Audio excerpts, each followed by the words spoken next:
Hello, and thanks for joining me for our weekly episode of NCIA Today. I'm your host, Bethany Moore, NCIA's Deputy Director of Communications, checking in with you every Friday with updates on what's happening in the cannabis industry and here at NCIA. We took a break from our weekly programming last week to honor Veterans Day, so that means we have a whole lot to cover to make up for it this week.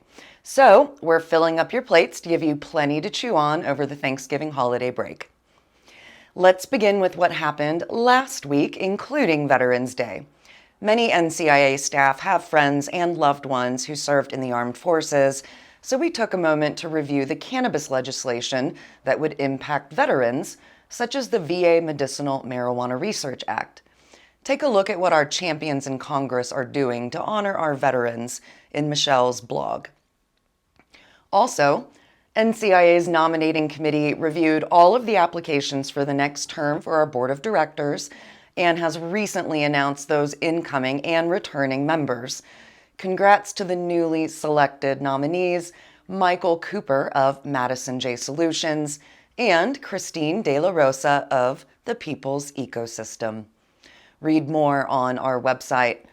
Also, in exciting recent news, we learned of a brand new cannabis policy reform bill introduced on Capitol Hill by a Republican member of Congress. Let's check in with our Deputy Director of Government Relations, Michelle Rutter-Freeberg, for a quick chat about that. Hi there, Michelle. I know it's been a super busy week and I think I have to go buy a turkey or something this weekend, but thank you for jumping on with us real quick. Yeah, no problem, Bethany. It definitely has been a busy week, and I will be there with you at the grocery store buying my turkey this weekend. Definitely a lot to do. Oh yeah, definitely. So earlier this week, I think we were a little surprised to see a new piece of cannabis reform legislation introduced by a Republican House member. Is that right? Yeah, that's correct. So this week, Congresswoman Nancy Mace, she is a freshman Republican from the state of South Carolina, introduced her States Reform Act, which, like you said, is the newest comprehensive piece of cannabis legislation on the Hill. Like you mentioned, was introduced by her, a member of the GOP. It's important to remember that while sometimes cannabis reform is painted as, maybe a Democratic issue or a partisan issue, it really isn't. There was ballot polling out, I think, just this week that had supported 58%, and that spans across party lines and various demographics. So yes, very excited to see the States Reform Act introduced by Congresswoman Mace, but also want to give a shout out as well. I saw some people this week saying this is the only piece of cannabis legislation introduced by a Republican, and that's actually not right. Congressman Dave Joyce, who is one of the co-chairs of the Cannabis Caucus, also has a comprehensive cannabis bill, but exciting nonetheless. And, we always love seeing new bills pop up. Yeah, I mean, the more the merrier, right? But That's right. on that point though, how does this bill compare to some of our more familiar pieces of legislation like Safe Banking Act, the MORE Act, and the more recently introduced CAOA? Yeah. Well, of course, it's very different from the Safe Banking Act because this is a comprehensive piece of legislation, whereas we would consider the Safe Banking Act a more incremental piece of legislation, more narrowly tailored. But in terms of some of the other comprehensive legislation that's been introduced, the States Reform Act is quite different. So you mentioned the CAOA, the discussion draft that was introduced over on the Senate side. You'll recall that I believe the tax rate in there went all the way up to as high as 25%. The tax rate stipulated in the States Reform Act that Congresswoman Mace just introduced is actually only 3%. So much, much, much lower. I know many businesses, probably almost all businesses, will be happy to hear that much lower tax rate. Of course, that's to help, combat the illicit market and things like that. Another thing of note that the States Reform Act does that I think is interesting compared to other bills is really stipulates a carve out for medical cannabis products and make sure that those are still available to patients. And it does still include some things dealing with expungements. It does outline for the federal release and expungement for those convicted of nonviolent cannabis offenses. Congresswoman Mace's office estimates that this bill, if passed, would expunge the records of about 2,600 individuals, which is nothing to sneeze at. But I think we might want to see some more robust restorative justice provisions also included in the bill. So again, really, really interesting. A lot to unpack there. The bill is well over 100 pages, and there's a lot of good stuff in there. Certainly stuff that NCIA has advocated for a long, long time. This bill outlines that the primary regulator should be the TTB, which is exactly what NCIA outlined in our white paper about adapting a regulatory framework for the industry. So also good to see some of that echoed in legislation as well. But exciting stuff.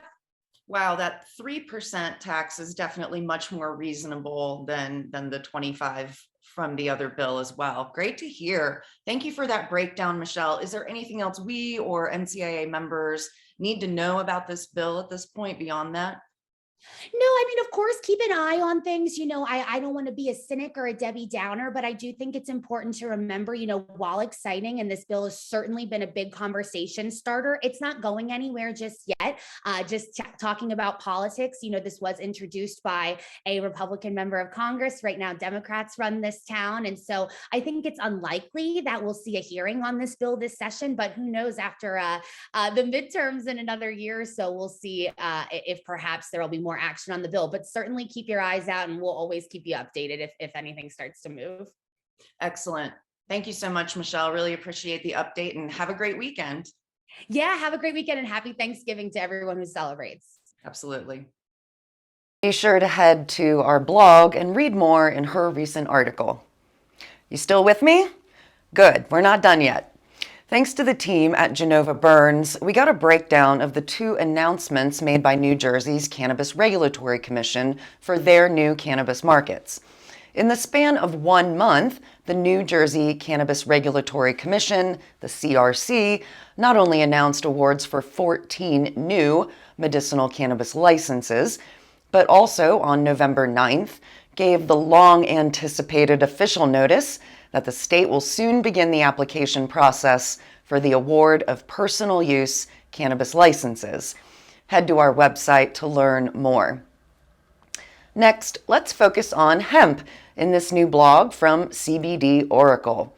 The focus is on how self-regulating are hemp businesses, even as they are in the early stages. Author Lee Johnson says that self-regulation is crucial for hemp businesses because of the scrutiny the industry faces and to improve customer confidence. Although CBD is generally accepted, this is especially important for companies selling something like Delta-8 THC, which attracts more scrutiny because of its psychoactive nature. All right, 2 more great blogs to check out that deal with software and technology. First, MJ SEO Agency gives us tips on creating a website optimization strategy for our cannabis businesses. Author Dimitro Sivak says, the main thing when it comes to the cannabis industry is the fact that it has numerous political and legal regulations, even though it has great potential to boost state and national economies. Learn more on our website. Next, Stephen Lin from Blaze offers advice with 5 essential things to look for in an efficient dispensary POS system and how they'll benefit your cannabis operation. Selecting a cannabis software that fits your business model is crucial to scaling your business. Learn more in his latest blog. Okay, and finally, the clock is ticking and we're getting more and more excited about our upcoming event in San Francisco at NCIA's 7th Annual Cannabis Business Summit and Expo. It's all happening on December 15th through 17th, and we're excited to bring attendees an exclusive new treat for the senses called Bloom, a brand's experience by NCIA. And it's kind of like a show within a show, bringing you live cannabis plants and products to see, touch, and smell firsthand on the expo floor. Sorry, there won't be any consumption allowed on site, but no other cannabis trade show offers this unique hands-on experience. Be sure to head to cannabisbusinesssummit.com and check out our lineup of educational panel sessions and keynote speakers, including a welcome from San Francisco Mayor Breed you won't want to miss. Secure your tickets today. If you're a member of NCIA, check your benefits because you're eligible for discounts on tickets or even sometimes free tickets depending on your level of membership. Head to cannabisbusinesssummit.com and register your team today. As we wrap up, Please subscribe and tune in to both of our weekly podcasts, NCIA's Cannabis Industry Voice and NCIA's Cannabis Minority Report with host Khadijah Adams. You can find us on Spotify, Spreaker, Stitcher, Apple Podcasts, and iHeartRadio, and more. In the meantime, follow us on Twitter, Facebook, LinkedIn, and Instagram to stay inspired and connected. If you're a member of NCIA, log in to NCIA Connect and spark up a conversation with your fellow NCIA members and colleagues today. We're taking a break next week for Thanksgiving, but we'll catch you on the flip side. See you then.